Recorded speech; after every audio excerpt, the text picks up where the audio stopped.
with the light of who you are. So let there be light.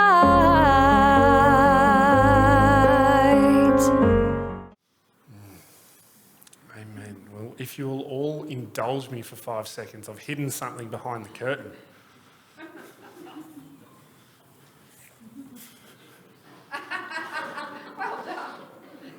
Now, the title of this sermon is Knocking Some Sense into... No, I'm kidding. I'm kidding. Who knows what this is? It's a shovel. Well, I didn't expect us to get into the technicalities of spade versus shovel this morning. I would have done more research. A spade with a long handle, okay. Look, if that's the technical name, great.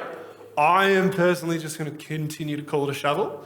So if you indulge me in that one, that would be great. So, what do you... Sorry, I'm just laughing. I just did not expect it to go to shovel versus spade. That was not at all in my head. So what do you do with a shovel or spade? You dig. You dig with a spade and you shovel with a shovel.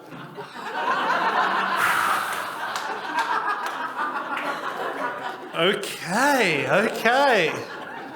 I'm getting a lot of stuff I just wasn't expecting this morning, which is cool. That's cool. Sounds good.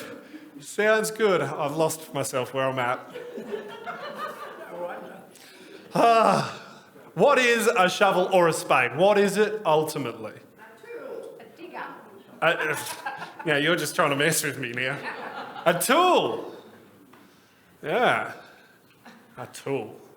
Now, look, I really wanted to ask you all this morning if you're all willing to be tools, but in Australia, that can mean something very different, right?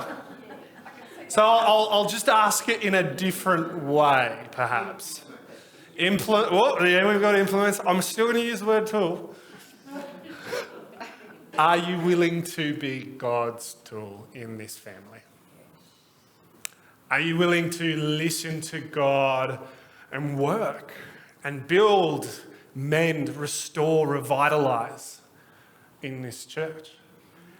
And in Nowra itself, right? As I speak to you guys this morning, I want you to look at this shovel, spade, tool, implement.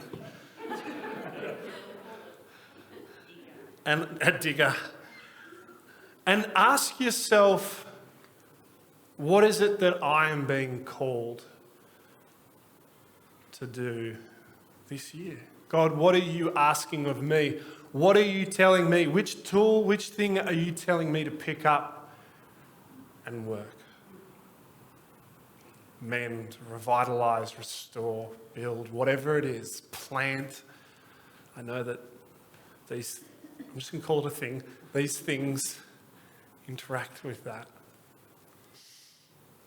2023, it's going to be a bit of an interesting year, right? I mean, at the end of last year, we did these dreaming meetings. And I want to talk to you guys about that because it hasn't just fallen away. Earlier at the beginning of the year, I sort of spoke briefly on it and sort of interacted around it. But this year, the culmination of a lot of what the ministry leaders, the elders and myself, as we came together and sort of tried to distill down what was being spoken, has sort of given us about 5, although you will see 6, right? There are 5 things that we can really look to engage this year as a really base foundation for how we choose to move forward. Now, the 6th is a really big idea, and it is something that was probably the biggest theme that wove throughout those meetings as we came discerned with one another and dreamt together. However, it is something that's probably one of those things that requires all of the other stuff to happen before it sort of is something that is needed to happen. So the dreaming meetings, these are sort of these 5 to 6 things that we can start to really focus on this year. Who and why are we? Local community engagement. We can't stay in the building. Cross-cultural sensitivity and engagement. Discipleship. And the 6th one, a community hub/centre.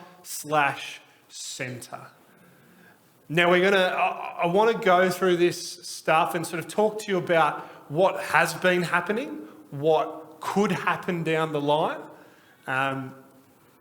because I think it's important for us to understand this year what is it that we're going to focus on, right? Today, I'm not going to go into all the details of the different programs that might be running and all those sorts of things, because ultimately, those are simply programs. I mean, they're great and they impact people's lives. That's great. But at the core foundation of what we want to do, these are the things that we need to actually look at to say, how do we engage these issues? How do we engage these things, which were not just made up by a couple of leaders. This was an invitation to the entire church to come together, share with what God was putting on our hearts, and start to pull those threads together. So this isn't necessarily my voice, this is our voice. So what is happening in these spaces? Well, who and why are we? Well, we as a community, we need to come to a place of common identity, common purpose. And it's been an integral part of this church since it was started, right?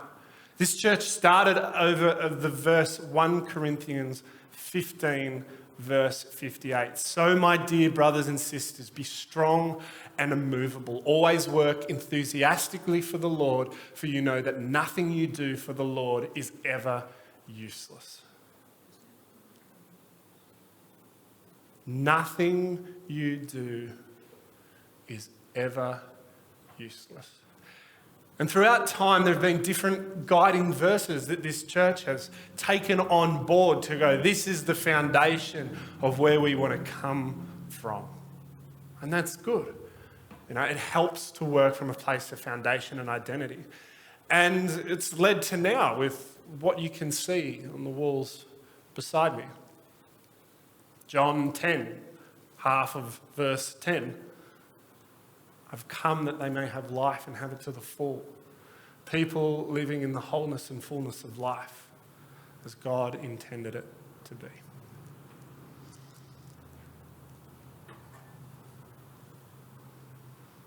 Yet as I've said many times, and as actually many of you have said to me, we are actually in a new season. We're not in a season of trying to recapture the good old days. I think one of the most beautiful things I've ever heard said on that subject of, it was better in my day or the good old days, is actually the good old days are now.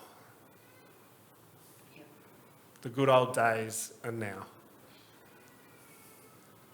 And so this year we will be looking to move forward. We'll be looking to move past what has guided us in these things on the walls and find God's heartbeat for us here and now.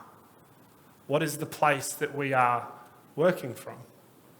See, I truly believe that God is calling us back to our first love. Him.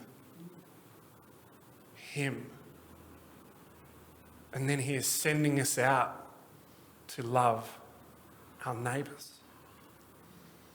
So as we move forward in this, we'll look to discern this next season tangibly. Not just with words, although they are very important, but in all we do. We look to be guided by who God says we are at Now Church of Christ and why God says we are here. Right? And so that will be a process. That will be a process of discovering that for right now. Some local community engagement. Part of what we wanted to engage in this year is different ways we can be more engaged in the local community, right? There's so much that we have done previously as a church. Would you agree? Yeah. We've been engaged in all sorts of different things, and there is so much that we could do. But the reality is guys, we don't want to just do things for the sake of we've always done them, nor do we want to just do things that just pop up in front of us and we go, I guess, okay, we'll just do the thing that's easy. Rather, we want to sit in a place where God is truly guiding us. This is what I have for you as a community here and now. Right? And I don't say that just thinking that things are magically just going to fall into place, right? I think that can be a temptation for us in the church. We just go, God, I just pray that you sort all out the hard stuff. I pray that you just do it so I only have to smile and that your spirit would fall. And sometimes we can fall into that space, forgetting that God says, I have given you hands and feet to work. You have a shovel tool spade thing that you can pick up and you can wield that for my kingdom. So how are you going to pick it up? I want to acknowledge today that in this local community engagement, we as a church have already taken a huge step, right? We have appointed a new children and families pastor who has been given space and time to run mainly music without it just being a chaotic afterthought after working 5 days a week or 4 days a week. But we've said, no, take time. We want to empower you. And I cannot begin to say to you how much of a kingdom victory that is that we were willing to stand as one body to say, yes, we value this and we want to empower this. And so I'm not necessarily one for giving yourself a pat on the back or clapping for yourself, but thank you. Thank you so much to each and every one of you who chose to say yes and stand in the gap to say we are not going to be just against things, but we are going to be for this. We want to see Jesus impact the young people in this area. And so with our local community engagement, I want to just express to you, if things come up where you go, this could be a great idea, one of the powers I do not have is reading minds. I'm just going to put that out there. And so if something arises within you that you think, this is an awesome idea, let's try this, I would love to have that conversation. I promise you, I'm not I hope I'm not an intimidating person or a hard person to talk to. I really hope not. I would love to hear from you all about whatever God is putting on your heart in this space. Can't stay in the building. Now you might think to yourself, wait, isn't this simply community engagement? No. One of the things that we as a community have the opportunity to do is, instead of just saying everything we do for this town is going to be based out of this space, we have an opportunity to change that. And instead of demanding that people come into our comfort zone, we get a little bit brave, just the tiniest bit brave, and maybe venture out into their comfort zone. See, let me ask this question, right? Does your faith live in this building? Feel free to answer that.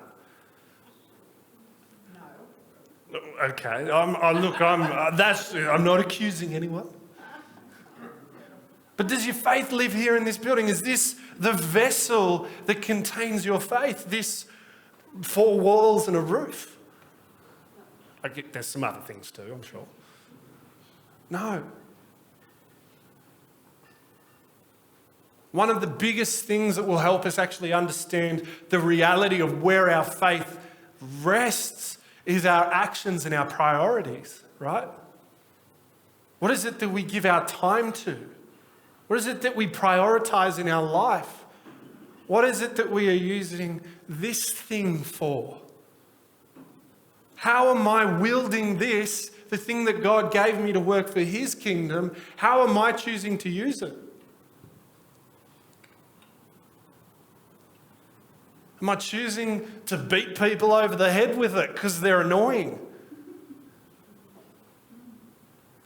Am I choosing to use it as a golf club because I'm way too obsessed? That's a low-key admission here. Just FYI, using a shovel as a golf club doesn't work very well. Not with that attitude. I just got to... Look, I actually have a story that I am going to share in communion time about golf, so I'm sorry everybody who hates golf. But for the 2 people who may enjoy that, I'm there with you. I can see the 2 of them laughing. As a church, we realistically need this building to have nothing to do with our faith. It is fantastic that it is here. And we are grateful for the hard work that went into this building coming into fruition. We have inherited the hard work of those who came before us in this facility, and it is fantastic, but it is nothing relevant to our faith in ourselves and in God, right? And so are we willing, as I said, as I prayed, are we willing to, instead of hiding our lamp under the basket, as the scriptures say, and the basket, I will tell you right now, for Christians in this day and age, is their church buildings. I'm telling you straight away, church buildings are the things that Christians, we skip in. Oh, I get to be faithful. Hey, to take out my light. Sweet. And then we come out the door and maybe, just maybe, we forget to put the light back and we accidentally show someone a bit of love at Woolworths on the way home and we go, whoops, got to go put it back in the church building. And someone could have seen my light. Now, I'm not saying that's you. However, that is one of the things that happens within churches in this day and age. And the scriptures clearly tell us, let your light be seen. Let your good deeds be seen so that it would give glory and honour to God the Father. And my question is, where is our light? It actually can't live in here. Our light can't stay in here. And so when it says can't stay in the building, what does it look like for us to go have a picnic down by the river and play some games as a church? Have some fellowship. You know, last weekend, for those of you who were there, it was a fantastic time. Hot, yes. It was. I realised about 10 minutes into setting up that I smelt like a 15-year-old boy's teenage locker room, and it was just like, I probably can't give anyone a hug at this point. And then the flies, yeah, I know. But you know what? It was great. It was fantastic. I just want to reflect to you that that's the most, I guess, new faces. And my point isn't about more people coming. That's the most new faces I've seen at a church gathering since I've been here. And do you want to know what wasn't happening? Was we weren't in this building with me preaching a sermon, telling people that they need to find Jesus. We were simply letting our light shine down by the river.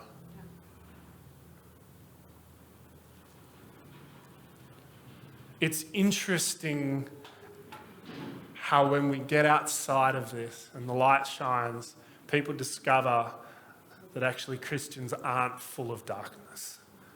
Because I'll tell you right now, the world has a perception that we are not the light of the world.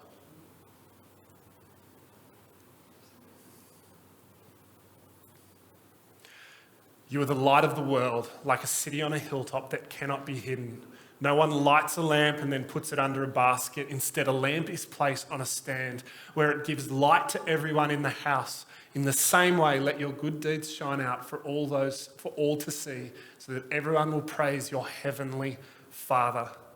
Would you come as a church? Would we do this journey together?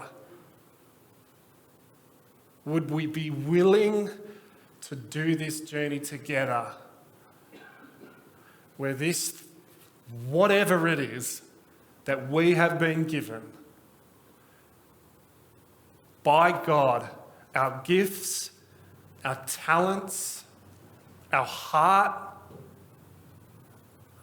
our muscles if we need to actually dig, our time, would be wielded for the one who blessed us with it, as opposed to simply wielded for our own profit, our own gain, our own advantage.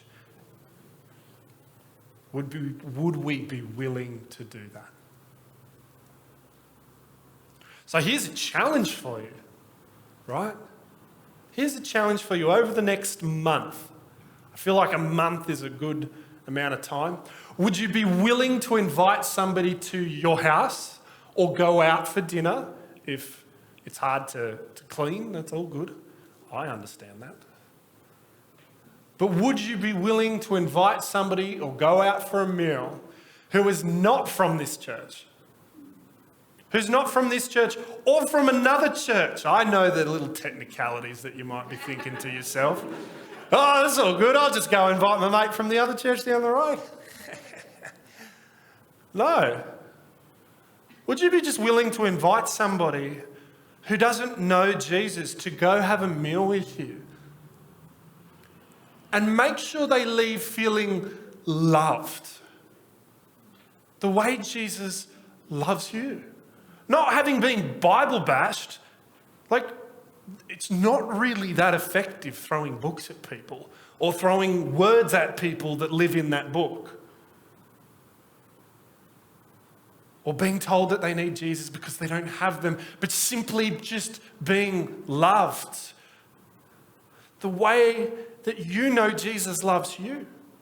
Would you be willing to do that over the next month? I'm not hearing any or seeing any nods of, yeah, I'd be willing to do that. I wonder, how many of us even know somebody we could invite over to our house for a meal that isn't Christian? Yep, okay, it's great, but would you be willing? Even if you just take somebody out to Macca's and get them a cheeseburger. They may, Sylvia, they may not feel loved if you do that. Fair enough. I was just trying to express how it's simple. It can be simple. Are we willing to go outside of the bubble that is this church? Because I'm just going to say it, it's a bubble, right? Like, we're all aware of that. So are we willing to get outside of the bubble? and let our light be on the lampstand. Cross-cultural sensitivity and engagement. Wow. Feels like a big sort of sentence, but it's not. It's actually something that's vitally critical in the life of Nowra. Not just this church, but in Nowra. See, let me ask you a question this morning. Are we a church, a place even, where someone who's not of white Anglo-Saxon heritage would feel comfortable coming? I mean, I'm looking around and there's a lot of similarity in the room. I just see that. Now, some of you might be thinking to yourself, because I know sometimes this attitude can be underneath the undertones in the church at times. You think, oh, it's all this modern age woke stuff, cross-cultural. Can I share you something that is actually a really amusing truth? We all better be very, very, very grateful that the Lord's plan for humanity was cross-cultural. Can you put your hand up if you're of a Jew? Don't want to single anyone out, but I guess I want to go back to that space of we better be very grateful that the Lord didn't just say, I'm just going to stick with the one people. Absolutely. Yeah. Not too many of us probably think of it that way, do we?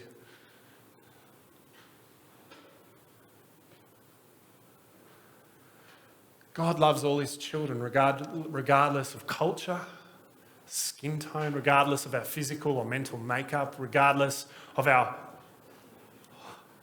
wait for it, political views.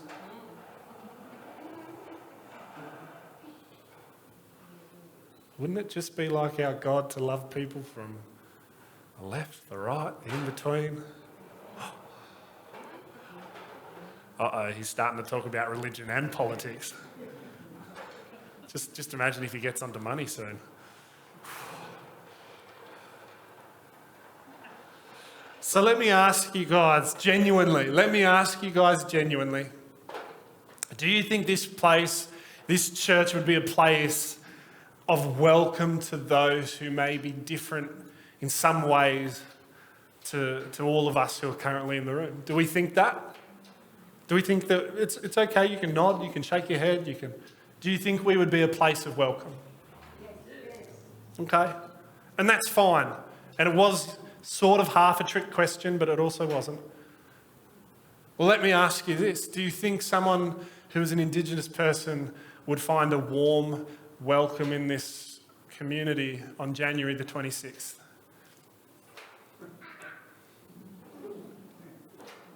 A time of extremely deep pain for one culture, and a time of celebration for some in another culture.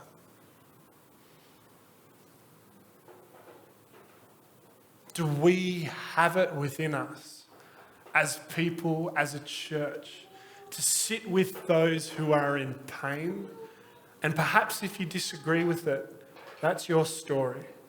But still love beyond your desire to disagree. Do we have it within us to love beyond our little, I don't know what you call it, our little stand on a hill? I think this. I don't say that little example as trying to condemn anyone, but I suggest it because it's a very obvious example. In this country, in this culture.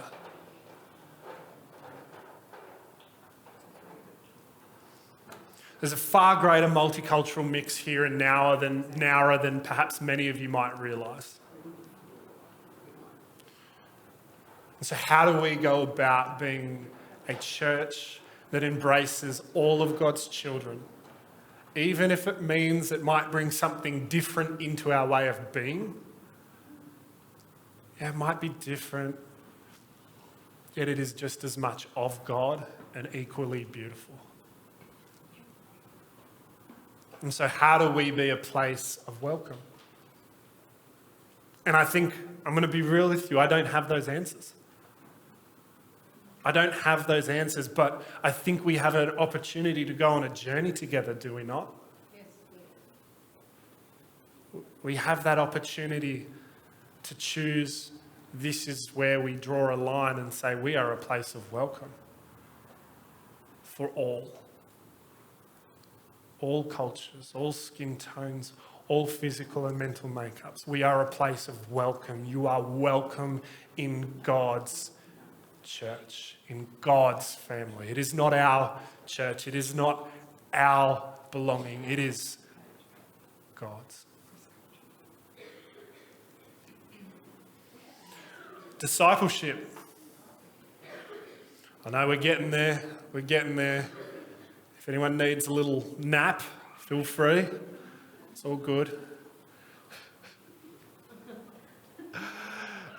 It is something, guys, discipleship is something that looks at long-term health. It's not a short-term word, right? How do we go about it? Yeah, we will be teaching about discipleship, but we'll also be looking at different ways to go about building a discipleship culture, right? The thing about discipleship is we are all doing it already. Yeah, how many of us would be of some way, shape or form a person who has influence over another person's life, just in some way, shape or form? Be it a grandparent, be it a parent, be it a mentor, that sort of stuff. How many of us have a sense of influence over others' lives? Feel free to throw your hands up. Yep. So here's the truth. You are already discipling people.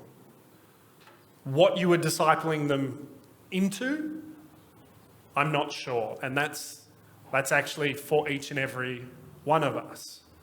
I just don't know that relationship that you might have with those people.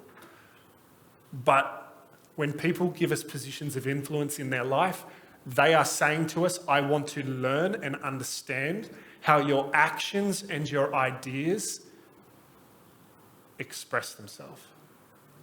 Right?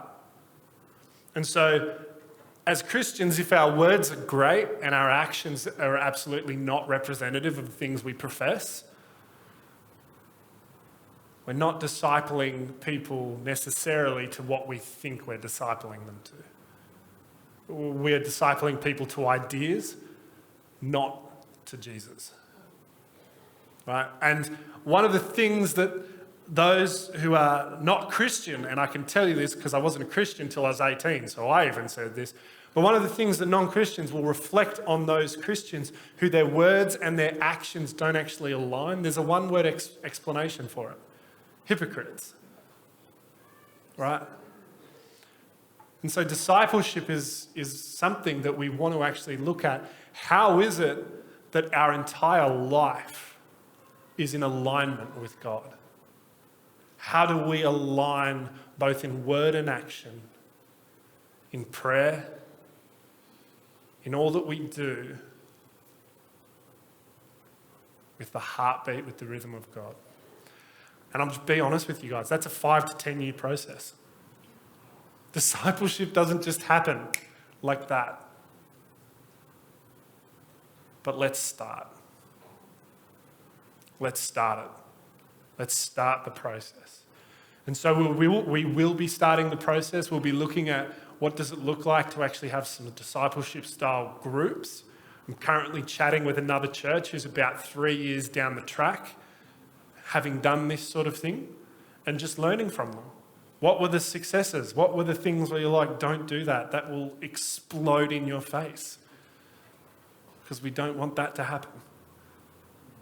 but we are in the process of trying to understand what does a discipleship culture and a discipleship, I guess, for a lack of better term, model look like here and now at Church of Christ. How do we go about making sure that discipleship is key in this space? And finally, the community hub. The one that was probably vastly the thing that ran through all these dreaming meetings. And I guess what I want to reflect back is that for this community hub to happen, I love you, buddy. He's not been happy all morning this morning because he wasn't allowed to watch his favourite television show, Octonauts. So it's been a tough morning for the boy. But this community hub, guys, we're not going to get to a place where we just go, let's go build something for the sake of building. Let's just go set a goal to build so that we can meet a goal and feel like we've achieved something. We're not just going to do the old, which is, I think, one of the more frustrating sayings, build it and they will come. Do you know how many, like particularly in America, how many abandoned massive church buildings that are half built there are? Because they built it hoping people would come, and then the money ran out and the people did not come. And I'm not trying to say let's base all of our decisions off an American perspective, because I don't think that's perhaps where we should go. However, we're not simply just going to do something for the sake of doing it. For us as a church, we need to have been engaging the 5 other things for a really good amount of time and working towards those things before this even becomes something that we can go, Lord, guide us now in this. We need to have firm foundations. We need to be discipling well. We need to be loving our community well before the community goes, oh great, there's a community centre.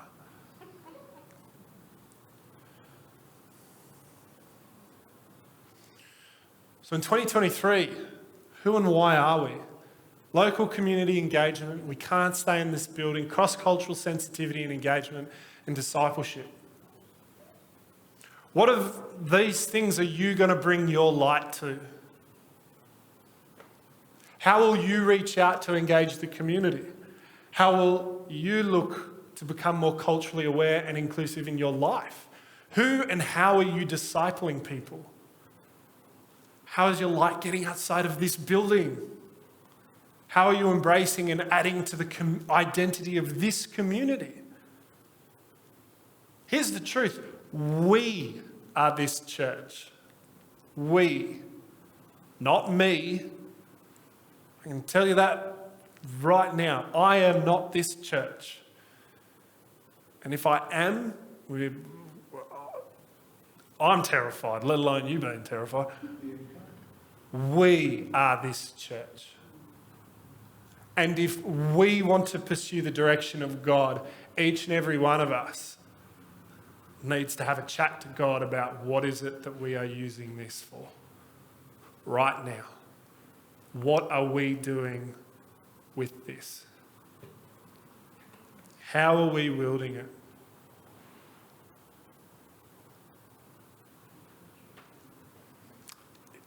If you want to see a thriving church, how are you helping the church thrive?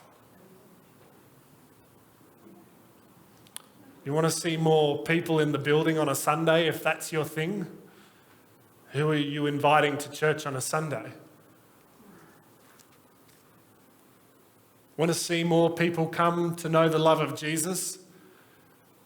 Who are you showing and describing the love of Jesus to? Want to see more genuine community and breaking bread and fellowship with people from within this body? Who are you inviting to break bread with you? The reality is, guys, is I could have all these programs. But it's not going to do anything if we, as a church, pick up our shovel and start actually wielding it for what God gave us. God gave it to us for.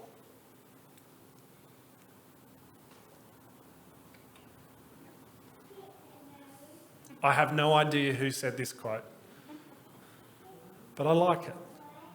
Be the change you want to see. Yep, we've got our programs that are going to happen this year, but be the change that you want to see. Be the change that you want to see.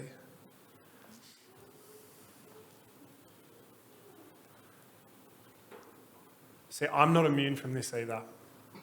I'm engaging things in my world, both personal and church, that are challenging, hard, and can cause fear or apprehension in my heart, but I know God's calling me to that place.